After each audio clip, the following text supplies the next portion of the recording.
Em nome do Pai, do Filho e do Espírito Santo. Amém. Então, caríssimos irmãos aqui presentes, queridos ouvintes que nos acompanham pela rádio, nos acompanham também por meio do site, na internet. Estamos no terceiro domingo depois da festa da Epifania, segundo a contagem tradicional, do calendário litúrgico tradicional. Então, o tempo chamado Peranum é o tempo comum e a contagem é feita a partir da festa da Epifania, nesse primeiro período do ano litúrgico. E é um tempo onde nós vemos alguns feitos, algumas palavras de Nosso Senhor. Esse período é onde se usa também a cor verde do paramento, é onde temos o Evangelho, onde se narra e destaca os milagres de Cristo e algumas de suas palavras, de sua doutrina. Domingo passado vimos o seu primeiro milagre em Caná da Galileia, onde ele de água transformou vinho, e hoje duas curas, uma que era impossível para a época, que era a lepra, e a outra de uma maneira extraordinária, à distância, sem tocar, sem conversar com o doente, uma maneira à distância muito mais eficaz que os meios que nós temos hoje de transmissão. Manifestou Jesus, então, naquela época, com seus ministros, seus anjos, que vão, que vêm e transmitem a graça de Deus. Então, dois fatos bem extraordinários, seja a cura da lepra, que não havia cura naquela época, então algo impossível de se dizer, de se ver, de se realizar, humanamente falando, naquela altura, e também uma cura à distância. É bem interessante isso, e o que mais interessante e que a liturgia procura destacar e deixar ao nosso coração um pouco mais convicto na nossa relação com Deus, é exatamente termos a fé daquele centurião, soldado romano, então o chefe de guarda romana. Ele tinha lá seus subordinados, tinha os soldados à sua ordem, e simplesmente era pagão, não era do povo escolhido, não. Mas um homem de muita fé, que até deixou Jesus admirado, como diz a narração do Evangelho de São Mateus. Jesus, vendo isso, ouvindo isto, cheio de admiração, disse: não encontrei semelhante fé em ninguém de Israel. Então, um homem de muita fé, que deve ser como que um incentivo para nós cristãos do século 21, em que tantas coisas que nós temos com facilidade e adquirimos com facilidade, mas esse dom da fé é uma coisa que não é assim tão fácil de se conquistar com os meios humanos.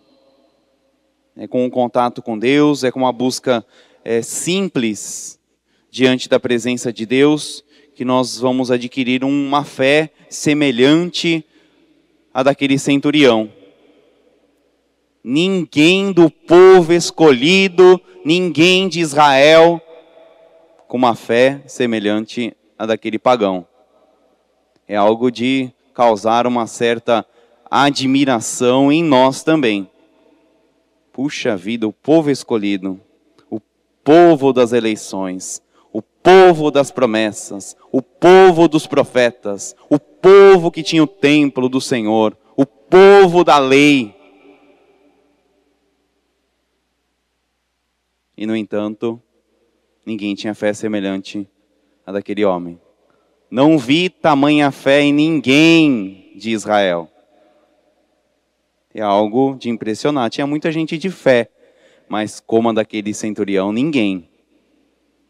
Porque Jesus mesmo ficou admirado com a expressão e com as suas palavras. Não, Senhor, não precisa. Eu também sou uma pessoa que tem soldados na minha ordem, e eu mando um vai e ele vai. Eu tenho servos também, mando ele fazer, ele faz. O Senhor não precisa ir, não. Eu não sou digno de receber o Senhor na minha casa. Não, é muita honra. Que isso? Não precisa, Senhor, tanto trabalho. Só o Senhor mandar, vai acontecer. Quantas vezes a gente tem uma fé tão pequenininha que nós queremos que Deus nos toque, que Ele apareça. Senhor, apareça aqui, faz algum sinal, porque eu não estou conseguindo crer. Dá um sinal, aparece aqui na minha frente. Nós queremos coisas assim sensíveis, estrondosas, extraordinárias. E mesmo assim, muitas vezes nós não cremos. Com tanta manifestação de Deus no nosso dia a dia, muito mais sensível do que viu aquele centurião. E mesmo assim nós somos frios, indiferentes e incrédulos. Bem incrédulos em nos dirigir às coisas de Deus, às coisas da religião. Experimentamos, nós católicos aqui, tantas vezes a presença de Deus através da recepção dos sacramentos. Quantas vezes numa confissão eu percebi a presença de Deus, consegui perceber. Quantas vezes consegui perceber a presença de Deus na comunhão, quantas vezes consegui perceber a presença de Deus na palavra, mas mesmo assim como se não tivesse percebido.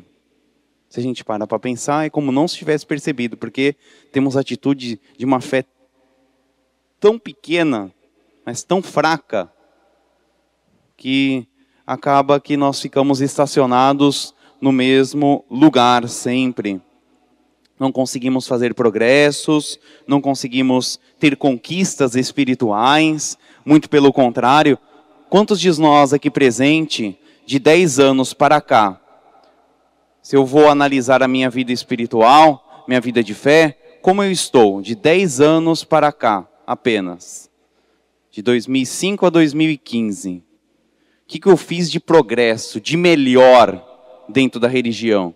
O que eu fiz de melhor na vivência da minha fé dentro do meu lar? Sem medo de errar,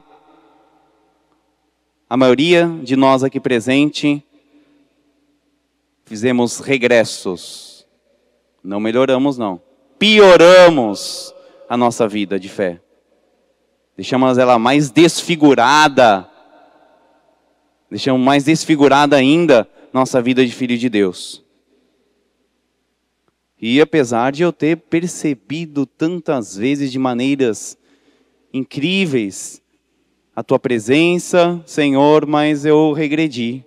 Eu estou indo para trás, e cada vez mais para trás, e cada vez dando mais passo para trás, cada vez mais distanciando da verdade, da moral, daquilo que deve ser vivido por um bom filho de Deus. Estou adquirindo e estou assumindo cada vez o mal em minha vida, em vez do bem. Estou me deixando vencer pelo mal. Quantas vezes? Então, a gente vê que é um dado constatado entre nós. A gente vê pelo modo que a Igreja Católica se apresenta. E quantas pessoas estão querendo entrar na Igreja Católica. Ou quantas delas estão saindo. Não vê em nós alegria, não vê em nós convicção, não vê em nós sinceridade na vivência do Evangelho, vê mentiras dentro do nosso lar, vê mentiras dentro da religião, dentro da igreja. E aí, olha para um católico, fala, ah não, cristão daquele jeito lá, muito sem graça. E aí vão para outros cantos cristãos, porque dentro de uma família católica nossa, dentro de uma igreja nossa, católica, não viram verdade, não viram sinceridade, não viram a caridade que deveriam ver, não viram o bem triunfando, mas viram o mal, viram as rebeldias, os poucos casos, as profanações, as indiferenças. De 10 anos para cá, quanto regresso dentro da nossa igreja. Quanto regresso. Quanto voltar para trás. E as pessoas vão querer ser católico assim? Vão nada. É melhor ser evangélico. É muito melhor. Um evangélico que viva a cada dia a vontade de Deus do que um católico que tem sacramentos, que tem confissão, que tem comunhão, mas que é mentiroso, falso, tem ódio no coração, maltrata as pessoas. Para que eu vou ser católico desse jeito? Um mentiroso, um farsista dentro dos filhos de Deus. Tudo isso por causa que nós não temos fé como deveríamos ter. Se tivéssemos, seríamos tocados por Cristo, receberíamos a sua graça, receberíamos a cura que nós precisamos, dessas chagas suporosas que trazemos em nossa vida. Quantas vezes nós nos aproximamos de Deus, tocamos a nosso Senhor, Ele nos toca e parece que não tem efeito nenhum. E aquele homem ali, o leproso, Senhor, se tu queres, tu podes me curar. E aí Jesus foi lá, tocou e ele ficou curado. Senhor, eu não sou digno que entreis na minha casa, mas dizei uma só palavra, meu servo vai ficar curado.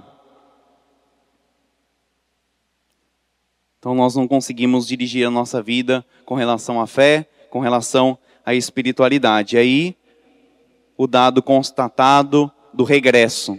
Nós vamos regredindo porque não é Cristo a orientação da minha vida. Não é a sua palavra. E a sua palavra que deve ser vivida e praticada.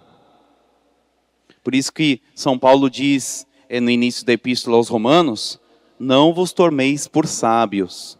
Muitas vezes a gente, por tantos anos na religião, e conhecendo tanta história da religião, então nós sabemos que a Igreja Católica é a igreja, na sua linha reta, é a igreja fundada por Jesus Cristo. Então, dentre os cristãos, a Igreja Católica, na linha reta, é a igreja fundada por Jesus Cristo. Não temos dúvida.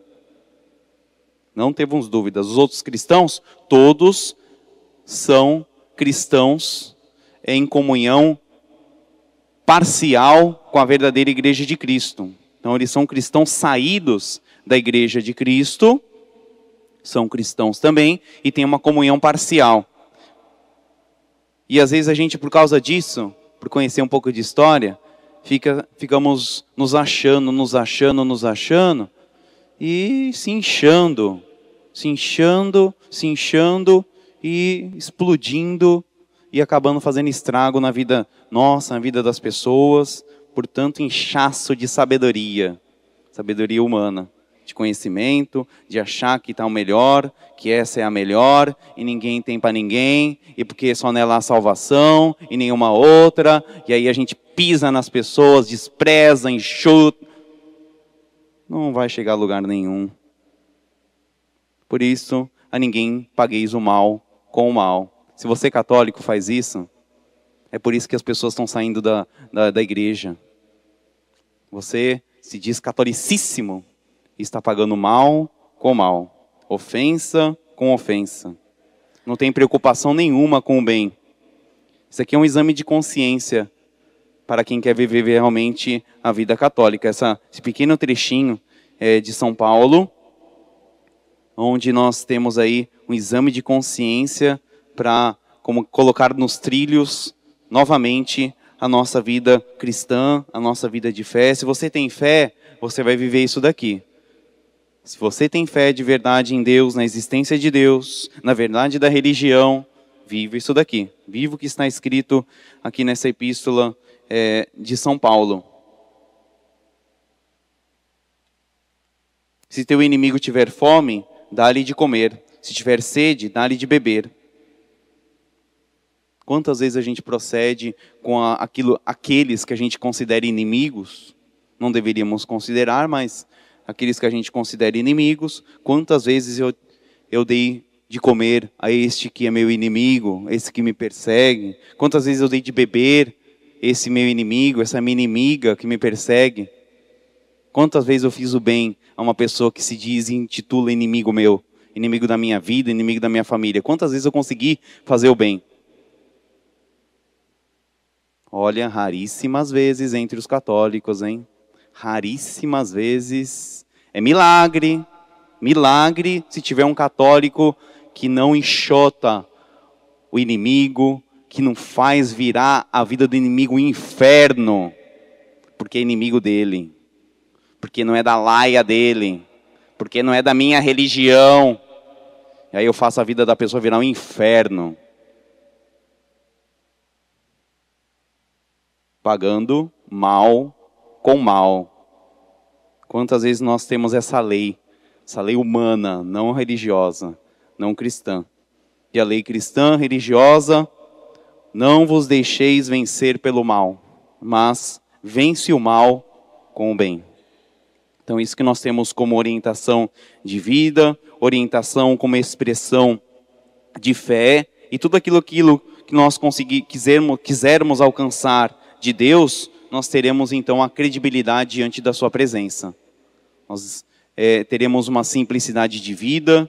Isso daqui remete a uma humildade, uma simplicidade de vida. Esse trecho, esses conselhos que São Paulo nos dá, e é o caminho da humildade, é o caminho eficaz de conseguirmos a transformação tão necessária para a nossa vida, de alcançar realização, curas, coisas impossíveis de serem alcançadas. É o caminho da humildade, uma oração feita em humildade, como nós vemos nesses dois homens, dois personagens que apareceram no Evangelho diante de Jesus, e de uma maneira muito humilde, conseguiram alcançar dele a cura, aquilo que eles precisavam. Um para si mesmo, outro para o amigo. Outro só intercedeu pelo amigo e alcançou, então, pelo amigo, a graça que ele precisava. Então, a oração de fé: Senhor, se tu queres, tu podes. Senhor, se tu queres, tu podes curar essa minha doença que eu tenho há tantos anos. Senhor, se tu queres, tu podes transformar, converter, talvez o meu esposo, converter talvez a minha esposa. Senhor, se tu queres, tu podes fazer com que aquele meu filho, aquela minha filha, que está na vida ruim, mude de vida. Senhor, se tu queres, tu podes. Mas a gente, quantas vezes não rezamos assim, não? E fazemos novena, através de novena, e eu não estou alcançando nada, Deus não me escuta, eu quero, Ele não me dá. E novena, e mais novena, uma novenação na vida. Mas conversão, não quer ter conversão, não. Pedir, e que o Senhor faça, é toda hora. Mas escutar a voz de Deus não quer, né? Como nós somos lindos na presença de Deus, como nós somos humildes na presença de Deus. Muitos humildes. Senhor, faça, muda, converte. Mas eu não quero nada. Por isso, nós vemos que a nossa oração não tem nada de humildade. Senhor, se tu queres, tu podes me curar. Mas, se quiser que eu fique 30 anos, 40 anos, 50 anos com essa doença, estou aqui. O importante é ter o Senhor no meu coração, na minha vida, na minha família. Não, eu não penso isso não. Não, eu quero ter a cura. Se Deus está no meu lar, se não está, que se dane. A gente não fala isso com palavras, falamos isso com atitudes, com vivência. Então, esse exemplo é uma oração de humildade, em que nós devemos revisar o nosso modo de conversar, de fazer as nossas preces, fazer as nossas orações diante de Deus. E aí seremos atendidos, se Ele o quiser. Ele quis curar aquele leproso. Ele quis. E o leproso não implorou, não mandou, não obrigou ele curar. Simplesmente, Senhor, se tu queres, eu sei que tu podes. Ah, então eu quero. Pronto. Poderia Jesus falar, não, siga seu caminho. Mas não falou, quis curar. Pode ser que Jesus muitas vezes fala para a gente, siga seu caminho, continua levando essa cruz aí. Essa cruz está te ajudando. Essa cruz está sendo muito benéfica para a minha igreja. A tua cruz, a minha, Senhor, a minha cruzinha, a sua cruz é muito benéfica para a minha igreja. Continua, ela está salvando a tua família, essa cruz aí. Não, continua seu caminho, não vou te curar agora não. E por falta de simplicidade, falta de humildade, nós nos revoltamos com Deus, com a igreja, com as coisas. Aí vamos procurando em outros lugares onde nós não deveríamos buscar. Então que Nossa Senhora, esses dois homens, que com certeza são santos na presença de Deus, uma grande expressão de humildade, uma grande expressão de fé, seja o leproso curado, seja esse centurião, que era chefe de guarda romana, possa interceder lá diante de Deus, para que nós possamos crescer na fé, do modo conveniente, crescer também, ao mesmo tempo, na humildade. Louvado seja nosso Senhor Jesus Cristo. Para sempre seja louvado. Em nome do Pai, do Filho e do Espírito Santo. Amém. Amém.